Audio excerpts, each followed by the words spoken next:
Everything sits in the order somewhere. Everything reaches an understanding. Things survive because they're strong. You may think that you're one of the strong creatures.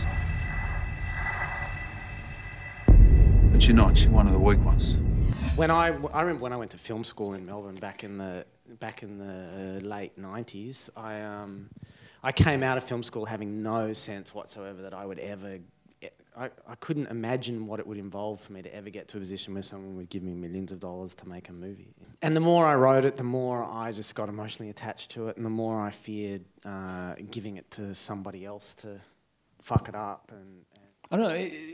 I think the greatest strength we have in a room together is that I push one way, he pushes the other way, and out of that, the baby gets born with the ugly head.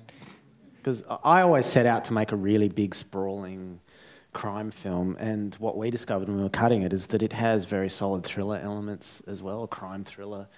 And I knew they would be in there, but I had always set out to make something that would be big and sprawling and possibly even multi-narrative or whatever. And you get in there and you realise that you need to choose which movie it is. What the fuck is going on?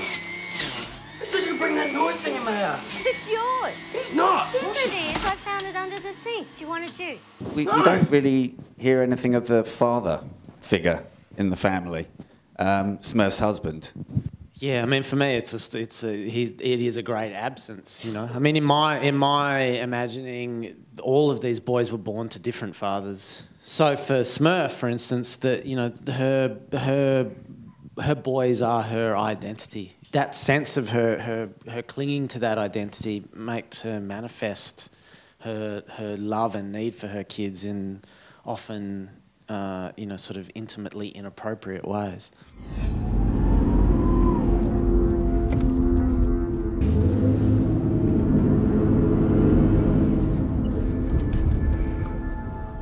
Go get him. And do what? Let him know he's king. Come on, come outside. I'll dick you, mate. Come outside. Come on, idiot. Come outside. Hey, whoa, brother. Just relax, man. I'm just going to have a chat to him, all right?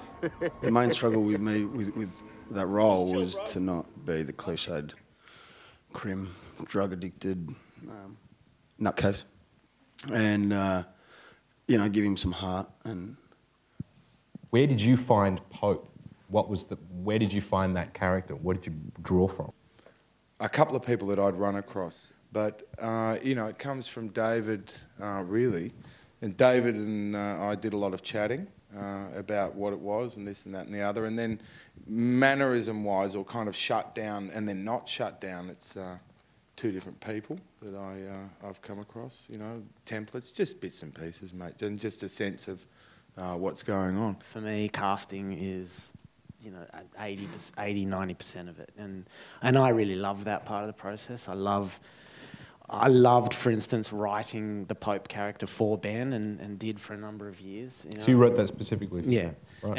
And I wrote the Smurf character for Jackie. So I just wanted these people to feel real, and real people have fun, regardless of their circumstances. I'm all out of love. I'm so lost without you. I know you were right, believing for so long. I'm all out of love. Enticing is understating how powerful the trailers work, and of course using that song. And then when you finally see the film and you see the way that song's used, it's nothing like how I imagined it to be used, to be honest with you. I mean, for me, that the character that Ben was playing was, a bird with broken wings. That moment for him was all about loss. It's him looking at a song that he would almost certainly remember from his childhood, and a childhood that he probably doesn't look back on fondly. But fills you with that melancholy that you feel when you think about something that's gone. But also him very much looking at a TV screen, and looking at a fucking world that he just does not understand, and that he wants to hurt. If you don't want to do anything because you're scared, is it because you're scared? It's all right if you are. I just want you to tell me about it.